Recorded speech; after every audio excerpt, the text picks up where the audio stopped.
That's hard. The first time I saw, That's the first time, and you had to see it in a different country. Of course. Wow. Oh my goodness, that was like a wild experience. Welcome back to Cole Podcast.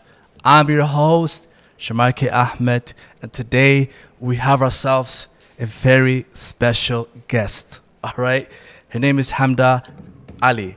Now, Hamda Ali has over 10 years of experience in community development. She is the founder and leader of Jenna Fashion and Branding Company, which was established during COVID-19 pandemics.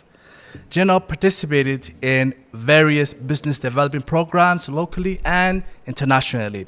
She's also the winner of the Business Women Acceleration Program by Innovate Ventures back in May 2022. Now, she also completed the Big Africa Acceleration Program for women entrepreneurs back in 2023, which was last year. She's also the speaker at Youth Leadership and Development in Africa this year in South Africa. She works as a business mentor with an interest in promoting leadership among young girls, and she is committed to bringing positive change to her society and setting an example for young women and girls. And at last, she is a researcher studying climate change. Ladies and gentlemen, welcome, Hamda Ali. Thank you. Thank you for coming. Thank you for having me. I'm so excited to be here. For sure, we are excited as well. So, Hamda Ali, could you, besides everything that I've mentioned, could you introduce yourself to us and tell us a bit about your background and journey, becoming a leader in our community in here in Somaliland? Okay, so I'm from here. Right. I was born in Berbera, and then we moved here to Hargeisa when I was in my early teens, where I continued my studies, right, where I later go to university and then start working. And then later start a business, start a family, and have kids.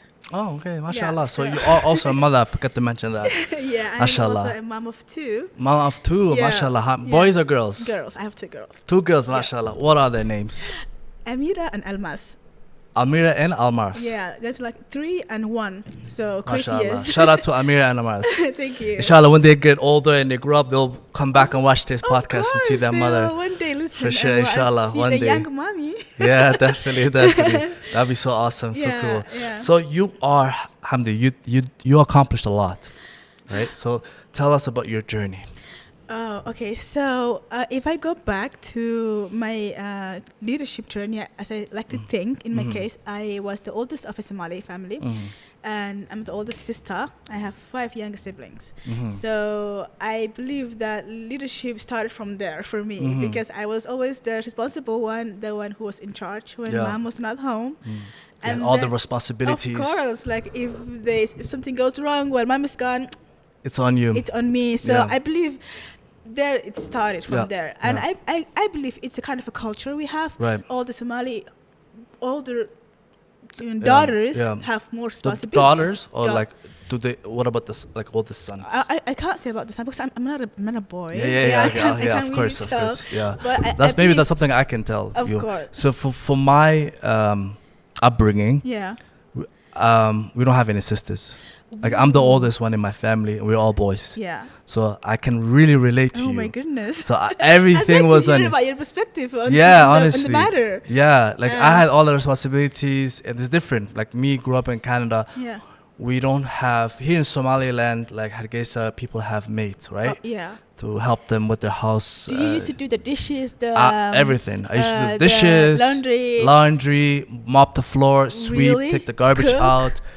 A little bit, not really cooking. My mom will do all kinds of cooking stuff, but she tells us like make sure all the dishes are clean. Like when she goes out to do grocery shopping, like she has a role. Her role is like, okay, I'll get the food, I'll cook the food, but you guys have to take care of the house while I'm gone. Ooh, that's nice. Right? But also you grew up in Canada, right? Yeah, so it's like you can't like unless you're a millionaire and you have a housemate. Yeah. But 90% of Canadians don't have a housemate, right? Yeah. Until you come here. And it's funny when I first came here because because I'm used to doing things my own way, right? Yeah. I'm used to doing my own laundry and like. So when I first came here, I stayed with my grandmother, Yeah. and my grandmother, she saw me cleaning, Yeah. and she was shocked. She's like, "Oh my God, what are you doing? Why are you Can I cleaning?" tell you an experience I had? Yeah.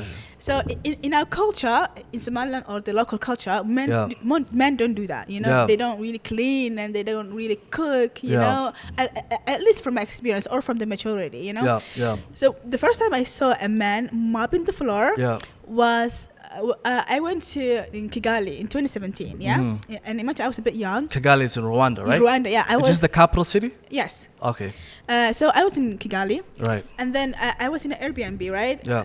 I was renting an Airbnb. I was there for like a month. Okay. And then the Airbnb has the organizer, the one who is in charge of the Airbnb, and then she Right. had an assistant. Right. So one day I came down Yeah. to the kitchen and I saw a little boy like around 15, 16. He was mopping the floor. Yeah. That was the first time I was like, I was Was really he like part of shocked. the staff or? Yeah, he was part of the staff, but he was Ah. mopping like the Yeah, floor. yeah. Believe it- Perhaps like he was a janitor. Exactly, Yeah. and not the mop, the standing one. Yeah. The traditional one that Traditional you have to where you know, bend down. bend down. Yeah, and that's do this hard. stuff.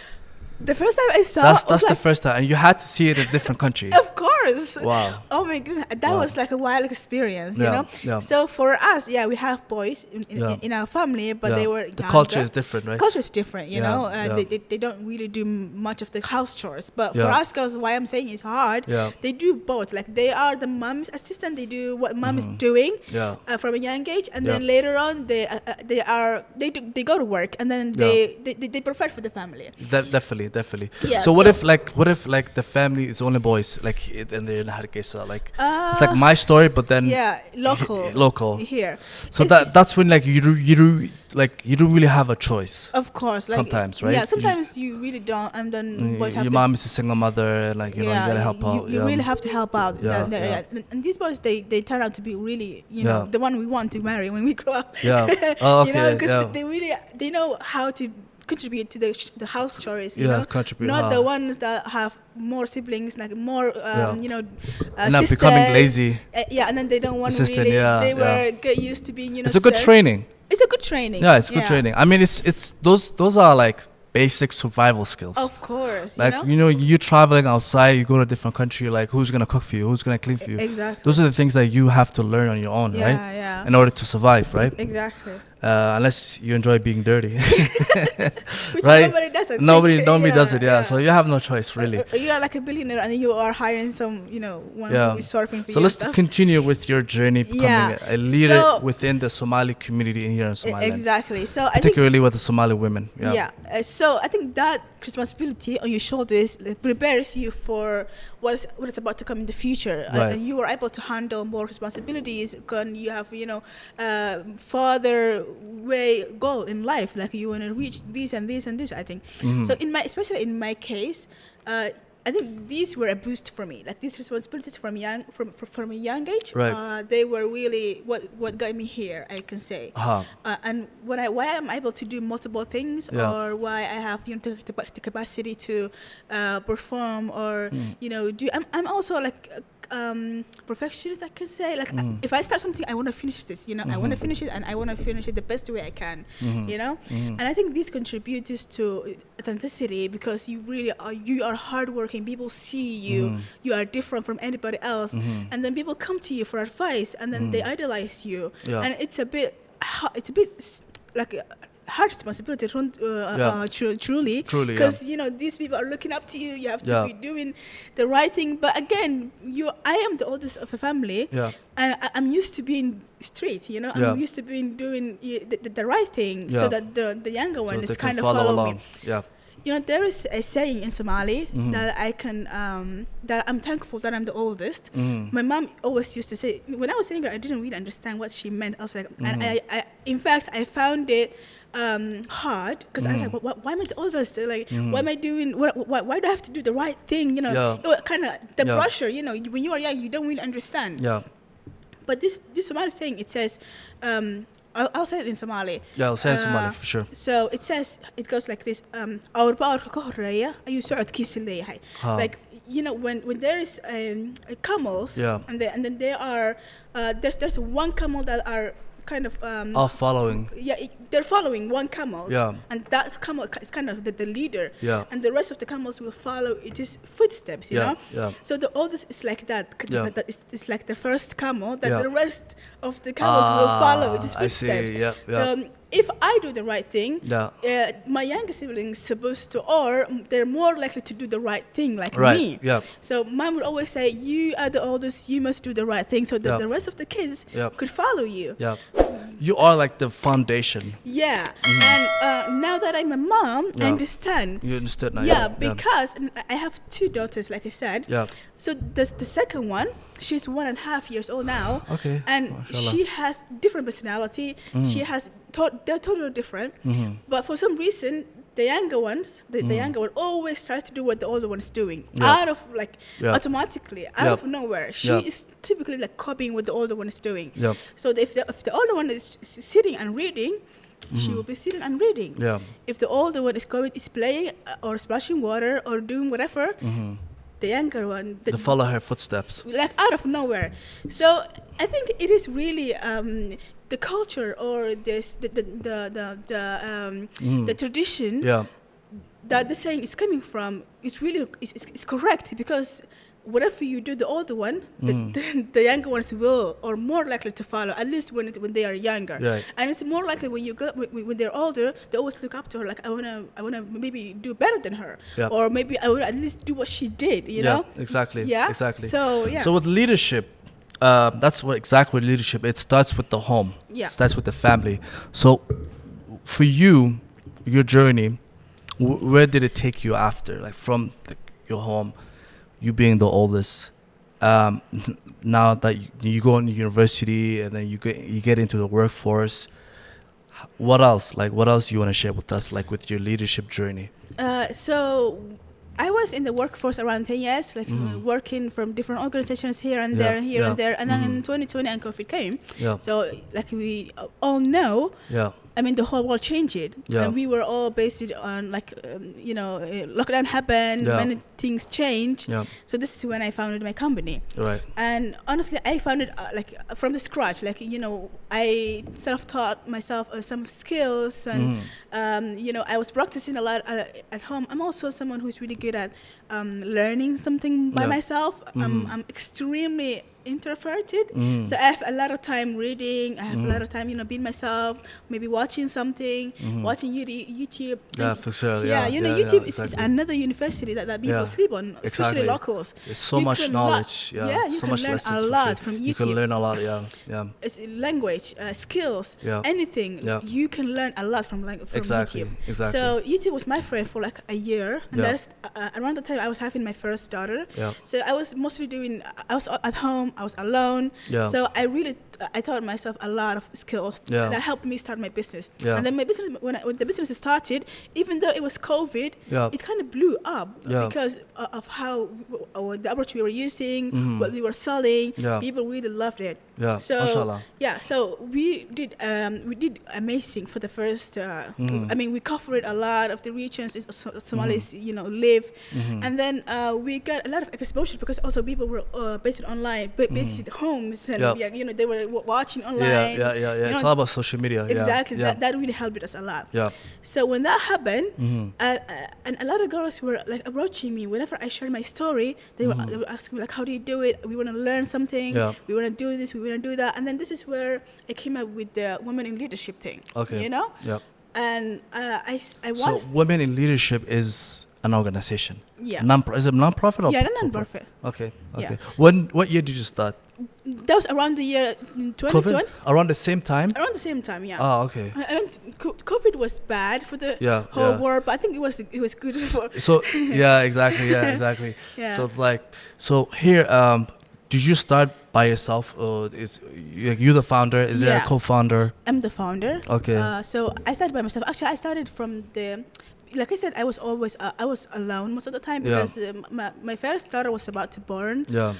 So I was home by myself, like empty house. So one of the rooms was my office, like whatever I do, the machines or the taking orders, or that was like, this is where I started from. And then it kind of like it grew within 2 years. We did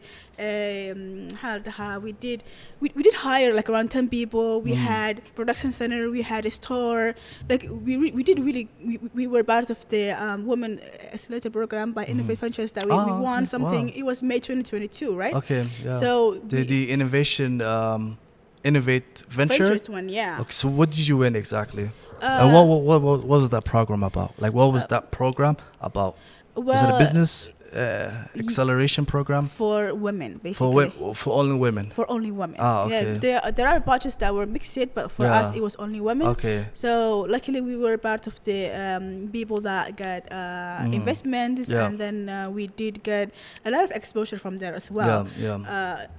It was around the time we were also getting exposure from the rest of the community or the social media, the other regions that Somali live. So it was good years for us from the start. Like we kind of blew, we kind of got viral. Nice, yeah. So we were part of that, and that investment actually helped us a lot. Let's shout out to them now. Yeah, for sure. So then after you just ride the wave, like once you had all eyes on you, exactly, you had to continue, and like benefit from all the media. We benefited from all the media. We also, whatever we saw a potential, we took it. Like for example, a lot of young girls were coming to us, to me, and asking for mentorship or advice or businesses. And then Women in Leadership started because we saw that there was an opportunity. And then from the side, I saw the opportunity. I saw the initiative, and then I kind of used that and started this. And this is really something good for when you want to grow or when you have a business. Every time you see an opportunity, you take it and you use that. Exactly, you keep your eyes open, and whatever you see the wave, whatever is taking you, you take advantage of that. Exactly. You jump right into it. Yeah, you jump right into it. Yeah, exactly. So what projects or initiatives have you like involved yourself with, like with the Somali, what's it called, women in leadership? Women in leadership. Yeah. So like, do you get yourself into like projects like with that where you help young girls? We were involved with it was the do you remember the parliament election? Okay. That was when was that actually? That was late 2020, I think, or early 2021. That one, that was our first. We were part of the the campaigning for, even though a lot of women didn't. I think none of females won that parliament. Right? I see. No one. What, really? Yeah. Not a single female. There's one right now, but then she kind of joined it later. Okay. I have to make sure, but I believe she. But at the time. But at the time there was no female that actually won. So what did you do? Like what did you like? Did you guys spread awareness? We were spreading awarenesses. We were part of the projects that were for the females, actually, that were advocating for them, or organizing events. Nice. Taking. Basically, we had the connection of young women who were, interested, or who we thought they wanted to go into that direction. And then we invited the older women that were in the election, or they were running for the election. And then we created that kind of an environment. So you guys created an event. So I think there's a lot of young Somali women who they want to do big things, but then they feel like Somaliland is like a man-dominating society.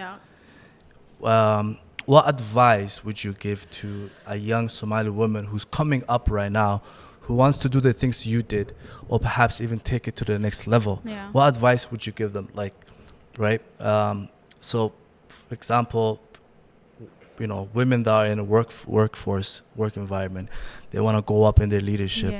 Like, but then, do you think there's challenges that's holding them back? And what other challenges is out there right now that's making it difficult for women to come up with leadership? Like you said, Somaliland is male dominated. Like we can't argue that. It is obvious. That's why I mentioned But the thing that us women, or us young women who want to do more, what we can do is first we have to be determined to do something. Like Yeah. we have to have the urge. I Yeah. want to go there. I Yeah. want to go there. You have to have the determination. Determination, yeah. Yeah. And then you have to have not give up. You know, another Yeah. thing. Another Yeah. thing is you must work on yourself, like Yeah. skills, Yeah. your language. Your language skills, your yeah. language skills. Definitely. You have to work on yourself Yeah. and make yourself the best, like bring Yeah. the best out of yourself. Exactly, You know? yeah. And another thing is you work on connections. You know, Yeah. I think many things happen in Somaliland with connections. Connections, yeah, You can't yeah. just start something out of nowhere and then say I am like. You have to have collaborations. Yeah, you have to collaboration, partnerships. have partnerships. Yeah. You must and go to the right ones. Yeah. Not just So any. networking, right? Networking. Well, how should they network then? Like these young Somalian women. Okay. How can they network and meet like someone like yourself? Well, there are programs that Shaqton Dadas, or there are organizations that organize this kind of network. Yeah. You look out for it. Yeah. You stay online because Keep your many ears things open. happen online right now. We Yeah. are going into that field. Yeah. Like the community, the online community is Yeah. growing really Yeah. fast now. We Yeah. are understanding the internet and the usage of it. Yeah. So what I would say is stay connected, Yeah. stay online. Yeah. I mean, many things or many times our youth or females, they're not involved in the internet much, Yeah. or they are in TikToks or whatever. Yeah, yeah. But stay, go into to Twitter or Yeah. LinkedIn Yeah. or this area, these Yeah. platforms. They Yeah. have, you can